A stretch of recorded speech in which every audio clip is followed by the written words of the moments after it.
틀림이 없거나 답이 없거나 본격 퓨처리스틱 비즈니스 토크쇼 노답 노답 퓨처. 네, 오늘은 여러분들이 주제 제안을 항상 댓글로 많이 주셨던 걸 다루려고 해요. 성공한 창업가들의 특징, 네. 우리가 만나봤을 때 좀 이런 거 같더라 라는 이야기를 하면서 중희 대표님 같은 경우에는 공돌이들의 네. 창업을 좀 응원하는 그렇지. 입장이라서 이제 공대생 창업에 관해서 네. 좀 이야기를 해보려고 해요.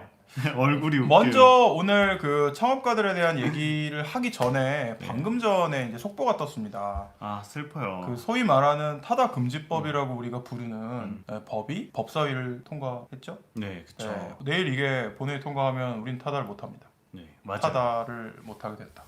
박재욱 대표가 언론사에 있다가 이제 입장문 같은 것을 네. 밝혔어요. 근데 보통 이런 일들이 있었을 때 유감이다, 혁신을 할 수 있게 해달라 이런 호소의 멘트가 많은데 이제 혁신을 멈추겠다라는 이야기를 하셨어요. 이제 타다 네. 운영을 중단한다라고 말씀을 하셨는데 실제적으로 중단이라기보다는 바로 본회의가 내일이니까 그렇죠. 아무래도 기업인으로서 둘 수 있는 마지막 수를 둔 게 아닐까라는 네. 생각을 하면서 뭐 사실 불법이 되어 버린 서비스를 진행할 수는 없죠.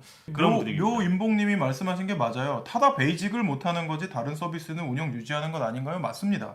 타다를 들어가 보시면은 타다가 우리가 아는 큰 차, 그 11인승만 있는 게 아니에요. 네. 거기서 이제 장애인용 타다 어시스트도 있고 고급 택시 서비스도 있고 뭐 하기 때문에 그 서비스, 카니발 서비스만 중단되는 겁니다. 불법이 다시 합법은 안 되나요? 당연히 될 수 있죠. 법을 다시 개정하면 되죠. 과거에 토스 같은 경우가 서비스 중단을 했다가 음. 이제 1년 동안 대표님이 핀테크 협회 같은 것도 만들어가지고 1년 만에 서비스 재개를 할 수가 있었는데 근데 그때랑 지금은 또 많이 다른 케이스 상황이 많이 다르죠. 네. 그러니까 사실은 이 법이 그냥 타다 금지하는 법이 아니에요. 이 법에서는 모빌리티 플랫폼 사업에 대한 정의를 하고 있거든요. 이 정의는 뭐 카카오가 참여한 그런 협의체에서 도출이 된 것이고 그래서 카카오는 그거에 따라서 열심히 택시회사, 정확하게 말하면 택시회사가 갖고 있는 면허죠. 택시회사들을 인수를 하고 있어요. 그 면허를 갖고 이제 카카오 벤티라는 대형차 서비스도 곧 출시를 하겠다라고 이제 얘기를 하고 있고 타다 입장에서는 애매해져 버린 거죠. 그쵸. 아니 뭐 카카오 모빌리티는 면허를 사가지고 사업을 하고 있는데 왜 타다만 면허를 사지 않아야 되냐. 논리적으로 굉장히 할 말이 없어져 버렸잖아요. 그쵸. 사실 이제 법 체계적인 면에서 보면은 이제 카카오의 움직임은 옳다. 합법이죠. 정확하게 말하면 네. 합법이다. 근데 이 모빌리티의 어떤 발전에서 봤을 때 저게 좋은 방식일까? 그런데 사실은 우버도 무제한으로 운영하게 하는 지자체가 전 세계적으로 거의 없어요. 그쵸, 그쵸. 다 그 뉴 모빌리티 라이센스를 만들어 가지고 그 라이센스로 규제를 하고 있습니다. 카카오는 뭔가 정부랑 영합했다. 그게 사실이냐? 저는 그렇게 말하기는 또 어렵다고 생각하거든요. 그쵸. 사실 그 가설 자체가 다를 수도 있을 것 같아요. 타다 측에서는 이제 면허 총량제로 움직이는 경우에는 결국에 이제 탄력적인 수요라든지 아니면은 변하는 시대에 세대들 이 차를 구입을 안 하는 시대적인 수요를 따라잡을 수 없다라는 이제 가설을 갖고 있는 건데 이제 만약에 이제 카카오가 총량을 데이터를 기반으로 잘 움직여도 충분히 가능하다라는 가설을 갖고 있을 수도 있다라고 생각을 해요. 맞아요. 네. 무한정으로 라이센스를 그러니까 뭐 아니면 라이센스가 없는 택시도 다 허용을 해버리면 거기서는 후폭풍도 만만치 않거든요. 비고. 제가 댓글 중에 좀 의미 있는 것들을 좀 읽어드리면 이제 올리버 최님이 카카오 방식은 스타트업은 힘들죠. 사실 이게 저는 문제의 핵심일 수도 있다고 생각해요. 왜냐면 어떤 어떤 산업이든 할 수 있는데 혁신자들이 그 산업에 들어오기 쉽게 설계하는 것 전 사회적인 이익을 극대화하는 것일 수도 있거든요. 근데 그쵸. 그거에 있어서는 아쉬움은 사실은 있는 거고요. 그 다음에 두 번째로 추우진님이 이런 말씀하셨어요. 면허란 제도가 갖고 있는 정당성이 효율성보다 앞서는 게 안타깝다. 그러니까 뭐 사회적 합의를 그쵸. 했다라고 정부는 자꾸 얘기하는데 누구랑 합의를 했냐? 탈 것을 타는 시민들도 거기 참여돼 있느냐? 그런 얘기 하잖아요. 타다가 나온 다음에 택시 운전기사분들이 되게 친절해지셨다. 이제 이상한 정치 얘기 안 하신다. 그럼 타다라는 경쟁자가 있었기 때문이잖아요. 네. 근데 그렇다면 시민들 입장에서는 혜택을 본 게 틀림없이 있는 거고 그런 혜택을 계속 극대화시키려면 어떻게 이게 나아가야 되는지 토론의 장에 소비자는 들어오지 않았다는 것도 되게 아쉬운 점이라고 저는 생각해요. 불과 얼마 전에 인터뷰를 했으니까 박재욱 대표님을 그러게요. 사람이 참 선하시고 뭐 이재용 대표님도 되게 어그레시브하게 페이스북에 글을 쓰시지만 사실은 본인이 믿는 신념을 향해서는 진짜 직진하는 노받고 하는 분이거든요. 네. 자, 성공한 창업자와 공대 창업 얘기 언제 하나요? 네. YG님의 글이 저희를 일깨워 주셨습니다. 자, 근데 지금 저희가 얘기하는 게 성공한 창업자의 어떤 속성하고 좀 연결되는 주제인 것 같아요.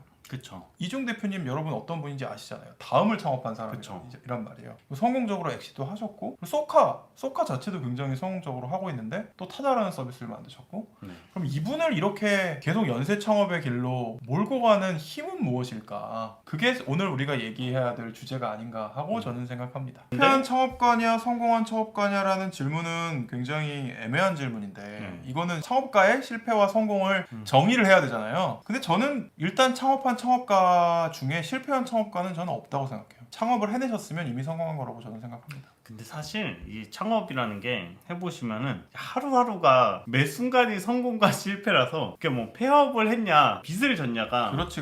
그 선상에서 이게 점으로 보면 실패 같아 보여도 맞아요. 그러다가 그때 우리가 그 삽질을 해가지고 지금 여기까지 올라온 거야 뭐 이런 얘기 할 수 있죠. 뭐 그쵸. 예를 들면 삼성의 경우를 생각해보면 이건희 회장님이 삼성 핸드폰을 모아가지고 불태운 적이 있었어요. 갤럭시 전에 그 스마트폰 말고 피처폰 브랜드가 애니콜이었는데 애니콜이 통합 품질 문제가 있었어요. 그래가지고 삼성전자 앞마당에 애니콜을 수만 대를 쌓아놓고 불태워버린 사건이 있었거든요. 근데 사실은 그걸 불태우고 통합 품질 문제를 잡지 않았으면 지금 갤럭시는 못 나왔다고 저는 생각하거든요. 성공한 창업가의 특징 네. 이렇게 먼저 시작을 해보죠. 창업하는 사람들의 특징. 저를 포함한 굉장히 많은 창업하는 사람들의 특징은 자기 스스로의 신념을 더 믿는 사람들이 많더라. 모든 사람들이 창업가가 될 수 없습니다. 절대로. 세상의 룰과 자기의 룰이 있을 때 자기의 룰을 선택하는 캐릭터의 사람들. 사회 부적응자들. 부적응이라기보다 사회 비적응자죠. 사회 적응을 거부한다. 맞아. 뭐 이런. 그러니까 내가 적응하려고 노력했는데 적응에 실패했어요. 이게 부적응자고 사회 비적응자는 나 사회 적응 같은 거 안 해. 왜냐면 내가 사회보다 더 우위에 있어. 약간 이런 사람들이 창업자 부류인 것 같고 왜냐면 창업가가 되려면 기존의 이런 룰을 브레이킹하고 자기의 신념을 믿는 게 되게 강해야 이게 행복한 거지.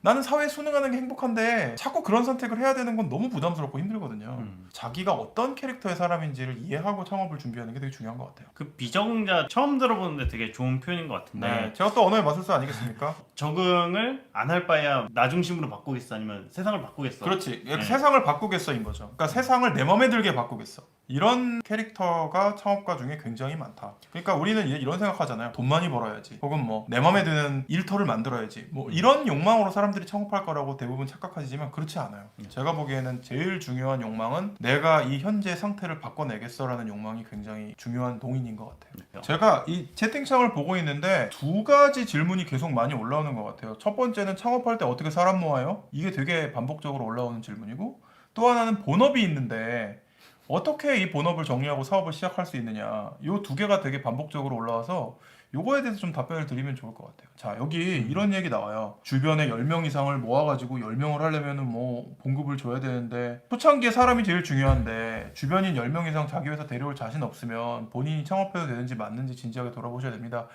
이 안에서도 막 토론이 벌어지고 있는데 저는 이렇게 생각합니다. 처음에 시작하는 회사에 사람이 많아야 될까요? 자, 제가 퀴즈를 드릴게요. 여러분 밴드 아시죠? 밴드, 락밴드. 밴드는 3명만 있으면 만들 수 있어요. 뭐만 있으면 만들 수 있나요? 아세요? 보컬? 보컬은 아닙니다. 그럼 베이스, 기타, 드럼? 그렇지, 베이스, 기타, 드럼. 아는구나. 또 모르는 척해. 베이스, 기타, 드럼만 있으면 락밴드 하나가 만들어지거든요. 그런데 스타트업에도 이 3요소가 있어요. 뭐냐면 프로덕트, 그 다음에 테크놀로지, 비즈니스. 3사람만 있으면 만들 수 있어요. 10명 필요 없어요. 프로덕트 가이는 뭐 하는 사람인가요? 프로덕트 가이는 세상 사람들이 이런 걸 만들어줬으면 좋겠다고 얘기해요. 이것만 만들어주면 사람들이 원하는 문제를 해결할 수 있어요. 이거를 설계하는 사람이 프로덕트 가이예요. 테크 가이는 뭔가요? 그래? 그거 만들어줄게. 만드는 사람이 테크 가이예요. 비즈 가이는 누군가요? 비즈니스 가이는 만들었어? 이거 돈으로 바꿔올게. 참 쉽죠. 뭘 만들지 않은 사람, 그걸 만들 수 있는 사람, 그 만든 걸 돈으로 바꾸는 사람 3명만 있으면 회사는 돌아가요.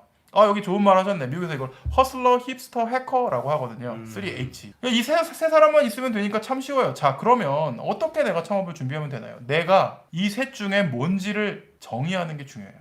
내가 테크, 개발자냐? 뭘 만들어내는 사람이냐? 아니면 기가 막히게 사람들의 욕망을 알아서 뭘 만들면 돈이 되는지 아는 사람이냐? 아니면 나는 사람들이 뭘 원하는지 모르고 만들 능력도 없는데 물건이 있으면 파는 건 기가 막히게 잘해. 이 셋 중에 뭔지 자기 자신의 아이덴티티를 정의하는 게 제일 중요하고요. 그 다음에 두 번째는 뭐겠어요? 나머지 두 사람을 찾는 거죠. 제가 아까 그랬잖아요. 대학 다닐 땐 친구를 많이 만들라고. 그 친구들 중에 가장 내가 없는 나머지 요소를 강하게 갖고 있는 사람들을 꼬셔서 데리고 오면 됩니다. 2명만 데리고 오면 돼요. 그게 힘든가? 굉장히 많은 분들이 착각하는 것 중에 하나는 얼마나 많은 사람이 모여야 창업 멤버인지를 몰라서 헤매시는 것 같아요. 제가 싹 정리해 드릴게요. 3명만 있으면 돼요. 그 중에 1명은 나예요. 2명만 모으면 돼요. 아까 말한 프로덕트, 테크, 그 다음에 비즈니스 중에 내가 뭔지를 알고 나머지 둘 채우면 된다. 끝. 제가 많이 하는 이야기 중에 그래도 이거는 비껴갔으면 좋겠다 이게 있다면 경영학과 3명이서 창업하면 안 돼요. 아 그러니까 그거는 네. 비즈니스 가이만 3명 있는 거예요. 그러니까 친구 예. 3명 이게 아니라 이제 기능적으로 비즈니스를 할 수가 있어야 되는 것 같아요. 여기 되게 재밌는 말씀을 주셨어요. 많은 사람들의 착각은 3H 중 자기 본인이 셋 다 해당되지 않는 걸 모른다는 게 아닌가요?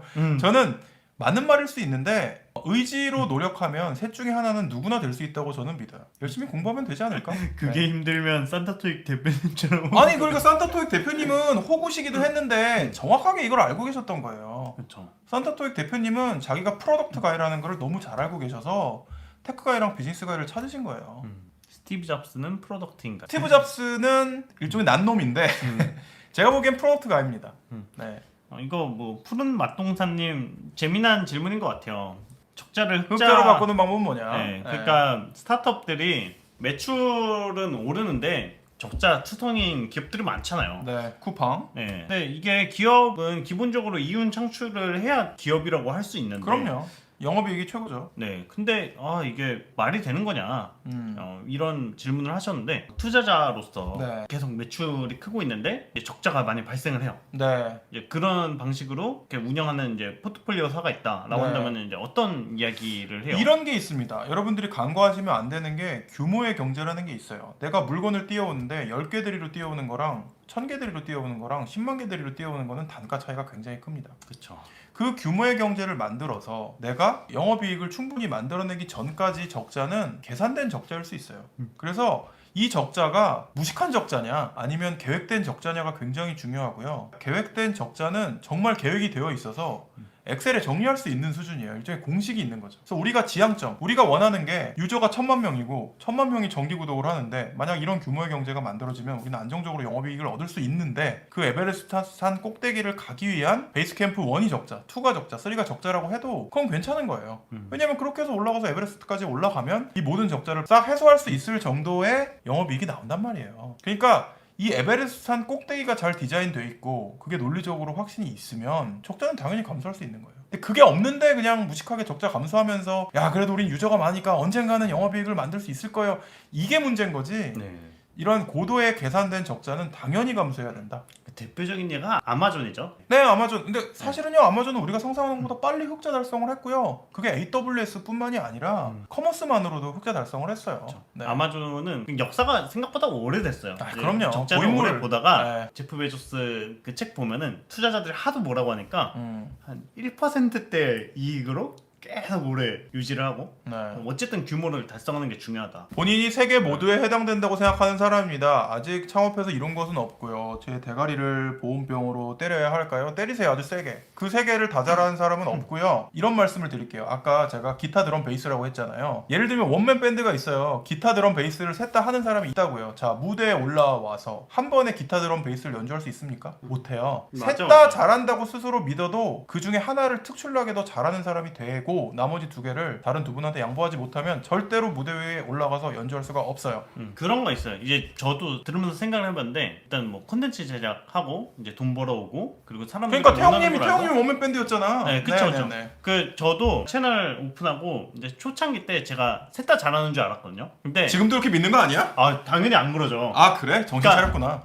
스탯이 한 군데 더 찍혀 있는 건 있어요. 그렇지. 그러니까 사람들이 뭘 원하는 거 이거는 제가 좀 더 아는 것 같고. 그렇지. 프로덕트 가이군요. 네, 근데 나머지 부분에 있어서는 저보다 훨씬 뛰어난 분들이 들어왔고 이제 이분들 모시면서 없었으면 어떡할 뻔했냐 이런 생각이 또 들었죠. 프로덕트 가이랑 비즈니스 가이랑 테크 가이는 맨날 싸워야 돼요. 왜냐면 서로의 기준이 완전히 다르거든요. 프로덕트 가이는 누구의 대변인인가요? 유저의 대변인이에요. 소비자의 대변인이에요. 비즈니스 가이는 누구의 수호자예요? 뭐의 수호자예요? 돈의 수호자예요. 10원이라도 더 벌어야 된다고요. 유저가 우리 요금을 올리는 걸 좋아해요?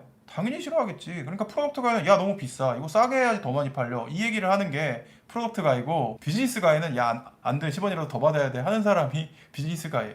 이제 정리되셨죠? 음. 네. 투자 받으려면 비즈니스 가이가 필수겠군요. 그렇지 않습니다. 투자 받으려면 셋 다 있어야 됩니다. 그리고 투자자는 셋 다 봅니다.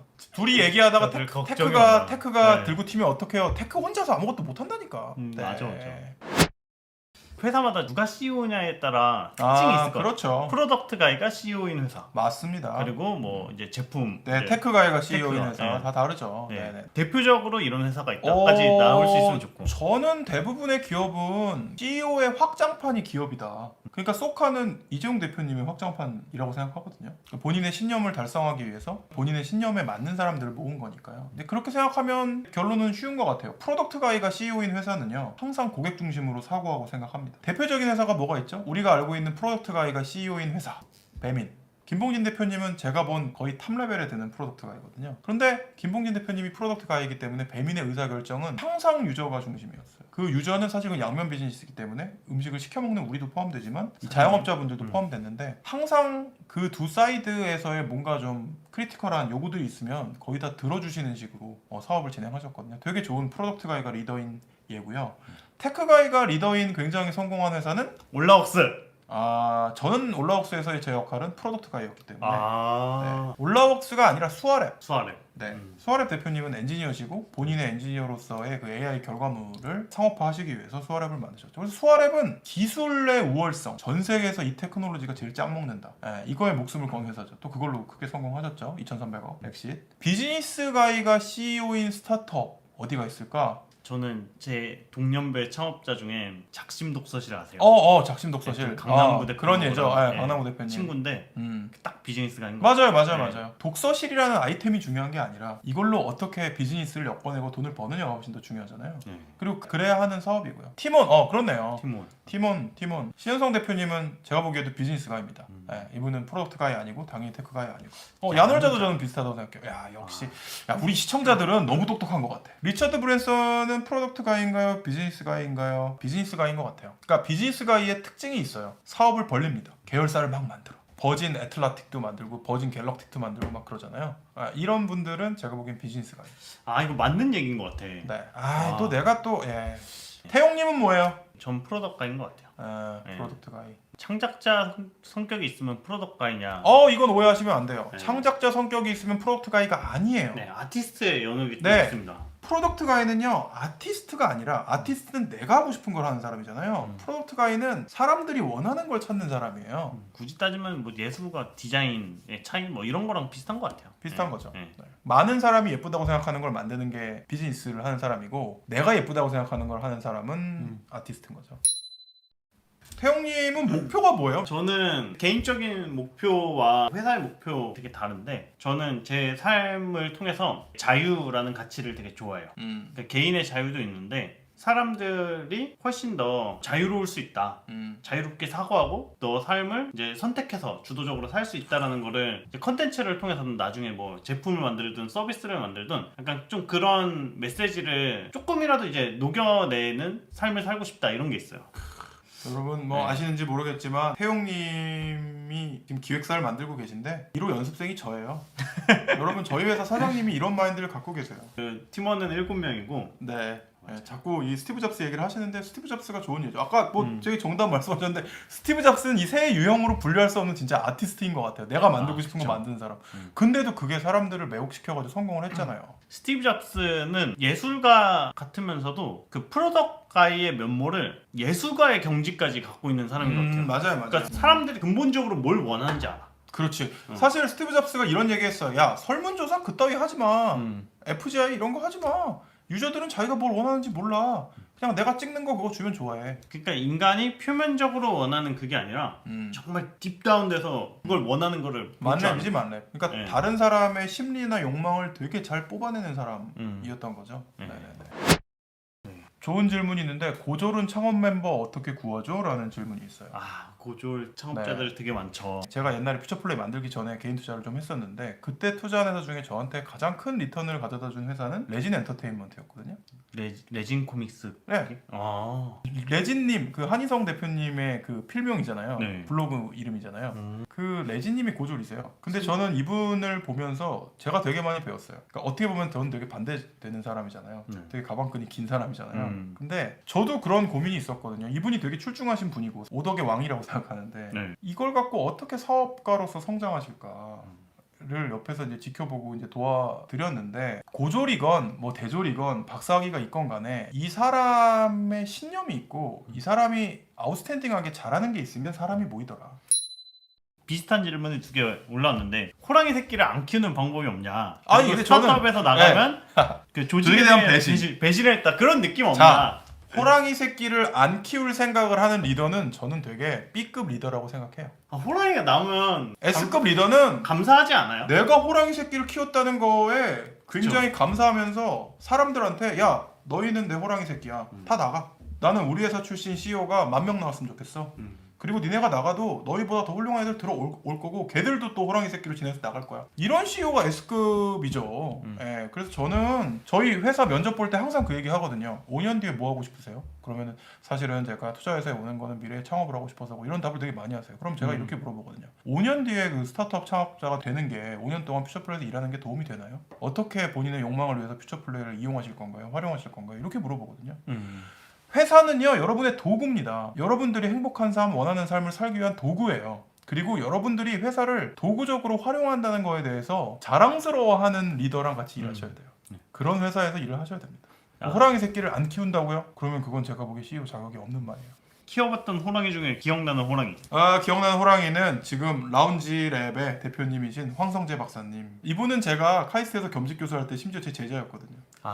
그래서 거기서 인연을 맺었는데 퓨처 플레이를 만들 때 제가 한번 같이 하자 그래서 그냥 동등한 파트너로 퓨처 플레이 시작했고 어려운 경험들을 같이 했고 지금은 또 독립하셔가지고 로봇 카페 만드셔가지고 열심히 하고 계시죠. 로봇 안경점도 만드셨어요. 그래서 그분이 제가 키운 호랑이 중에 제일 희한한 호랑이. 사업의 시작은 뭐냐? 창업의 시작은 내가 어떤 사람인지를 충분히 이해하는 거. 근데 내가 어떤 사람인지를 어떻게 아나요? 내 스스로 골방에 들어가서 생각하면 아나요? 사실은 그렇지 않아요. 나랑 정말 친한 사람들의 얘기를 들어보는 게 되게 중요합니다. 내 가족, 그 다음에 내 친구들, 내 직장 동료들이 내가 뭘 할 때 내가 잘하냐, 내가 뭐 할 때 내가 행복하냐 물어보세요. 근데 의외로 내가 생각하는 나랑 되게 다른 답을 할 거예요. 그게 내가 하는 거, 해야 되는 일이라고 저는 생각해요.